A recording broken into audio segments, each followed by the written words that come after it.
Hey folks, welcome to Mr. Radden, Forms of Therapy. You're not crazy, it just seems that way. To begin with, for all those who are subscribed and all my new subscribers, thank you so much. Your support means a lot to me. It really, really does. It's been a crazy few days.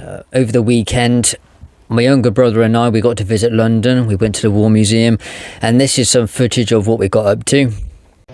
Hey, thanks. You're welcome.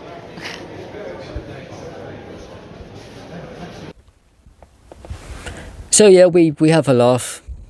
It's fun. It's a fascinating display actually.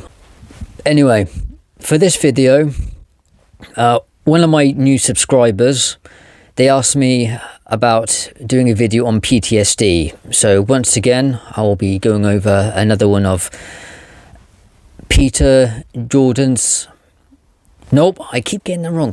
Peterson's videos where he discusses PTSD. So I hope you enjoy it. Let's get cracking. If you go outside your domain of competence and you encounter something you don't understand, the first thing that you're going to do is look to the knowledge structures that you already possess to explain it, right? And that's you could say from a symbolic perspective that's the manifestation of the Father, because of course that's what you're going to do. And you know what's really interesting too is because I've had a lot of clients who've had PTSD and without exception every single one of them was induced by one form of malevolence or another. They have to develop a very sophisticated philosophy of good and evil to get out of it, because they have a worldview in which those things don't really exist. There's no such thing as pure malevolence. Well, that's fine unless you encounter it. And then as soon as you encounter it, you won't know what to do. And then you won't be able to get on with your life. You'll do nothing but think about that and think about it and think about it and think about it. It'll disrupt your sleep. It'll put you into a permanent state of preparation for action. Yeah, I've been in that kind of situation before myself. Because the part of your brain that's detected that, which in my estimation, by the way, is the same part, at least in part, that detects snakes, it's the same damn circuit. Once it's seen something like that, it is not going to let you go till you figure it out. And that's basically what post-traumatic stress disorder is. And you know, to some degree, each of you will have experienced that, maybe not all of you in here, but many of you, and you can tell that. So if you go back and you think about your past, and you have any memory that's more than about 18 months old, and when you think about it, it produces a fair bit of negative emotion, then that's like a place where there's a mini post-traumatic stress problem.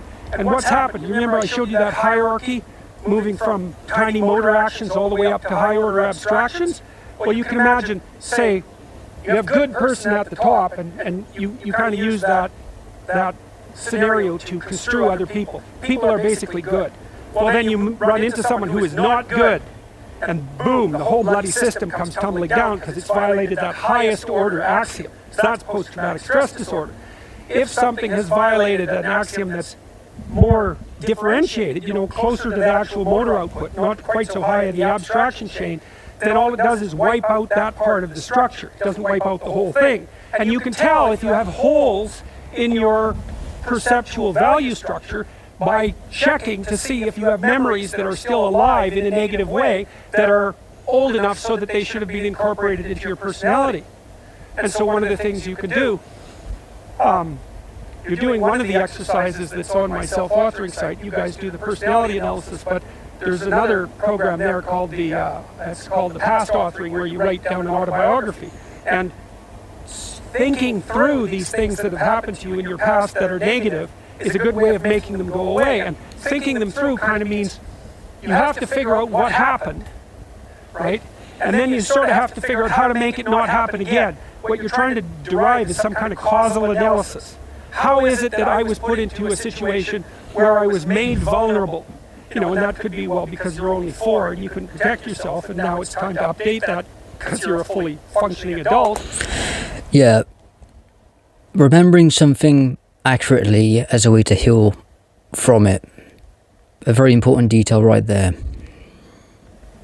Or there may be things that you have to think through and change in your own personality, or attitudes that you've been holding on to since you were tiny. I had this client once, and she came in and told me that she had been sexually assaulted by her older brother, and she told me the story, and I kind of got the impression that maybe she was like 8 and he was like 17 or something like that.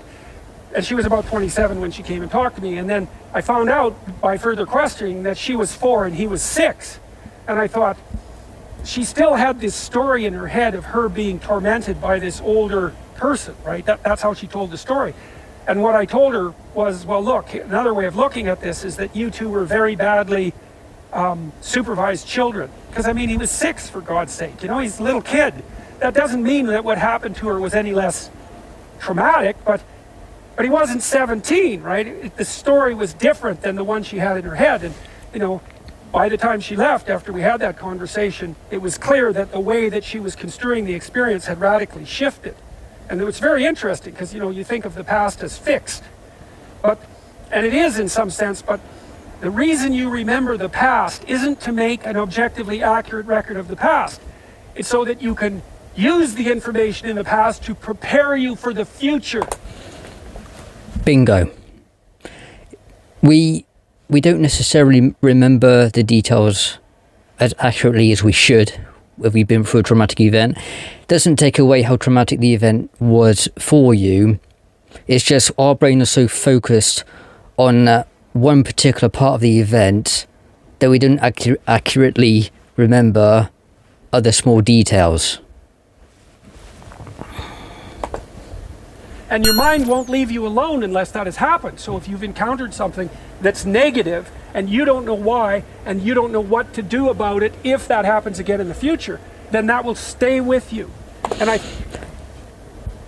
Yes, it definitely will, until you figure out exactly how it really went down.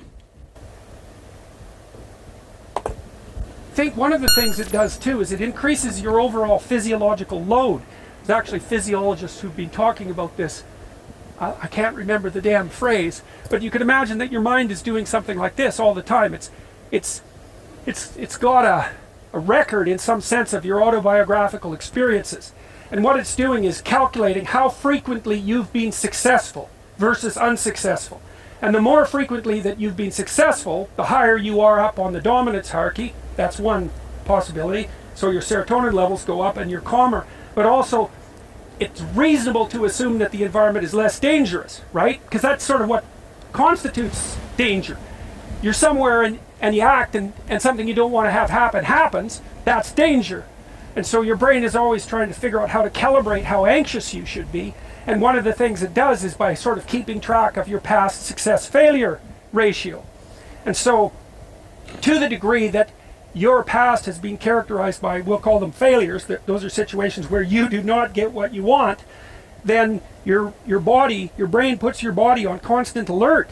Because if everything that you've done has resulted in catastrophe, then you're somewhere insanely dangerous, and you should be like a prey animal that's ready to dart in any direction. And how much you should be a prey animal is dependent on, it's an estimate, partly your trait neuroticism, partly your success as adjudicated by other people, right? Because they'll pop you up the dominance hierarchy if you've been successful, but also partly on your record of failures and successes in the past. And so you can go back and you can find out where you have holes in the structure through which you're viewing the world. That's one way of looking at it. And you can sew those things up. And that's in some sense, that's what you're doing in psychotherapy. You know, partly it's exposure to things you're afraid of and disgusted by and are likely to avoid. That's a huge chunk of it. But if you go back into your past and you start talking those things through, it's really the same thing. It's more abstracted. Yeah, that's what you have to do with your phobias and also with your OCD as well. You have to deliberately face what your brain would normally try to avoid. A lot easier said than done, believe me. So Freud, of course, was always, when he was doing his free association process with his clients, he'd find that if he just let them talk, that their speech would circle until it hit a place like that, where they were confused and doubtful. And then their speech would sort of wander around that. and then they'd have an emotional expression that was a consequence of that. He thought the emotional expression was what was curative. It was cathartic in his terms. But later, James Pennebaker, upon whom these writing exercises I described, his research is based on that. My exercises are based on his research. He found that if you brought college students into the lab and you had them write for 15 minutes 3 times over. Notice that Peterson just said, my exercises are based on his research, so we frequently learn from others. That's completely fine. I've learned how to improve myself based on what other people have done, and that's completely fine. I believe the term is standing on the shoulders of giants, I think. And the other expression is, a wise person learns from their mistakes, a wiser person learns from other people's mistakes, and the wisest person learns from other people's successes.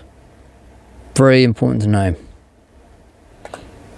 Over 3 days, about the worst thing that had ever happened to them, or the worst thing they ever did, if I remember correctly. They got worse in the short term, but better in the long run. For example, they went and visited the doctor less, and markers of their physical health improved.